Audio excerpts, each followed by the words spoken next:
बिहार भाजपा में कार्यकर्ता का सम्मान है कि नहीं? क्योंकि लगातार दरभंगा में भाजपा के जिला अध्यक्ष के साथ साथ कार्यकर्ता पर लाठीचार्ज हुई, लेकिन बिहार भाजपा की तरफ से कोई भी ट्वीट नहीं आया, ना पोस्ट आया, ना कोई मिलने आया।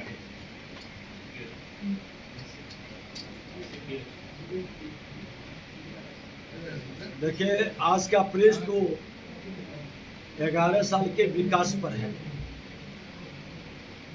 और आज इसी को केंद्रित करनी है। अलग विषय होगा, हम लोग अलग से बैठेंगे। भारतीय जनता पार्टी एनडीए गठबंधन के कार्यकर्ता अपने प्रधान सेवक और मुख्य सेवक के नेतृत्व में जनता और सरकार के बीच में सेतु का काम करता है और सेतु तोड़ने का कोई भी व्यक्ति काम करेगा वो बख्शे नहीं जाएंगे, कार्रवाई होगी। कार्रवाई सब नहीं हुई, अभी कई दिन हो गए। मैं बता दिया कि ये मेरा सेतु है और सेतु कितना महत्वपूर्ण होता है। सरकार और जनता के बीच इन कार्यकर्ताओं के साथ अभी हमने डीएमएसपी के साथ बैठे हैं, 48 घंटे का समय हमने दिया है कार्रवाई के लिए और ऐसे मानसिकता कतई स्वीकार नहीं होगी। ऐसे लोग बख्शे नहीं जाएंगे। धन्यवाद। सर, एक अलग सवाल है कि नौकरी रोजगार भी दिए गए। आज कांग्रेस प्रदर्शन कर रही है पूरे बिहार में, नौकरी दो या सत्ता छोड़ो आप लोगों के खिलाफ। और दूसरा चीज जो लॉ एंड ऑर्डर है, पिछले 48 घंटे में 5 हत्या सिर्फ पटना में हुई है। लालू यादव ने कहा है कि कानून व्यवस्था का दाह संस्कार हो गया है, अंतिम संस्कार कर दिया गया। 65,000 लोगों की मौत हुई। नीतीश सरकार में क्या कहेंगे? देखिए, विकास की गति से वो भाग रहे हैं, लॉ एंड ऑर्डर में आ रहे हैं। मुजफ्फरपुर में नेता प्रतिपक्ष के नाते मैं भी आपके बीच आते थे। उन्हीं के पुत्र उप मुख्यमंत्री थे जो आज नेता प्रतिपक्ष हैं। एक आवाज नहीं निकलती थी। यही दरभंगा की धरती पर लाशों को ऊपर पेशाब करके लाठियों से पीटा गया था।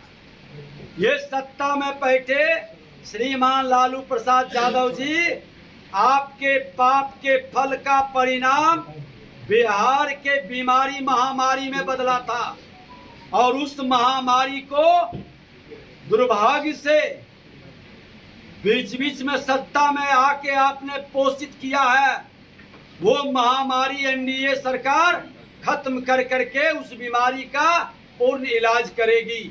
उसकी पहली झलक आपको मुजफ्फरपुर में दिखाई पड़ा है कि 12 घंटे में रिजल्ट देंगे और 4 घंटे में रिजल्ट मिल गया। अपराधियों को हम बख्शते नहीं हैं, त्वरित एक्शन लेते हैं और कार्रवाई करते हैं। समय हमारे पास महत्वपूर्ण है।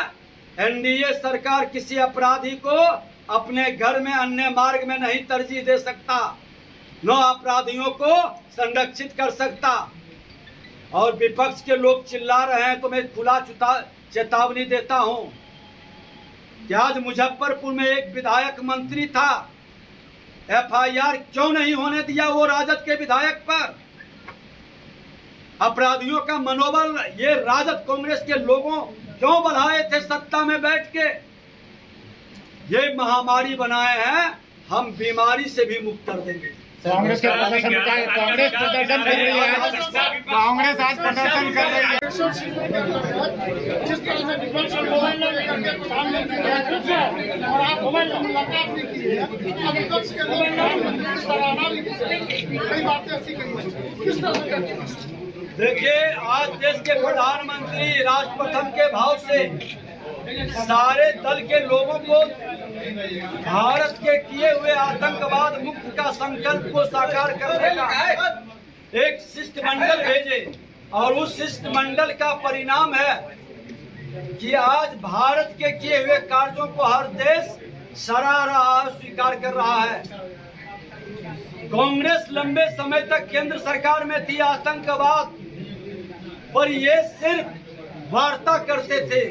हम एक्शन लेते हैं और अपने एक्शन से लोगों को अवगत कराकर ये बताते हैं कि मानवता का जो दुश्मन है सब मिल करके इस आतंकवाद को खत्म करेंगे। ये ऑपरेशन सिंदूर नहीं, ये हमारे शक्ति का, सम्मान का प्रतीक बन गया। दरभंगा गौशाला में विपक्ष के लोग गौ के विकास के बदल अभी लॉक कराया दिया गया है, है। तो वो लोग भी खारिज कर रहे हैं उसी के लिए। तो विपक्ष के लोग सही अच्छे काम को, जो अच्छे लोग हैं तारीफ करेंगे। ये दुर्भाग्य है कि नेता प्रतिपक्ष केंद्र में और राज्य में ये पप्पू और अप्पू के रोल में दूसरे के लिखे हुए कंटेंट और दूसरी की दी हुई सलाह से अपने बातों को रखते हैं। अरे अपने राष्ट्र के हित में हम विपक्ष भी अच्छा काम करता है, मैं सराहना करता हूँ। हमारी अपनी भी खामी कमी है, मैं उसको सुधारने का प्रयास करता हूँ। लेकिन ये परिवारवाद के सोने के चम्मच लेकर जन्म लेने वाले राहुल गांधी जी और तेजस्वी यादव जी, इनकी न अपनी सोच है। अरे ये लोग चार्टर्ड विमान पर बर्थडे मनाने वाले लोग हैं। ये क्या जनता के हित और देश की बात करेंगे? अरे देश का जमीन से उठा हुआ बेटा, देश का प्रधानमंत्री नरेंद्र मोदी जी 11 साल में भारत का स्वर्णिम युग को साकार कर रहा है और विपक्ष भी स्वीकार कर रहा है। ओवैसी की बात कर रहे हैं, गौशाला ममता में बनर्जी की बात कर रहे हैं, सभी ने उनके जो प्रतिनिधि गए थे सभी ने निश्चित तौर पर जो देश का हितैषी होगा, वहाँ भारतीय के संतान होंगे, वो भारत के हित। हमसे जुड़े रहने के लिए हमारे YouTube चैनल को सब्सक्राइब करें और नई वीडियो की नोटिफिकेशन के लिए बेल आइकॉन को दबाएं।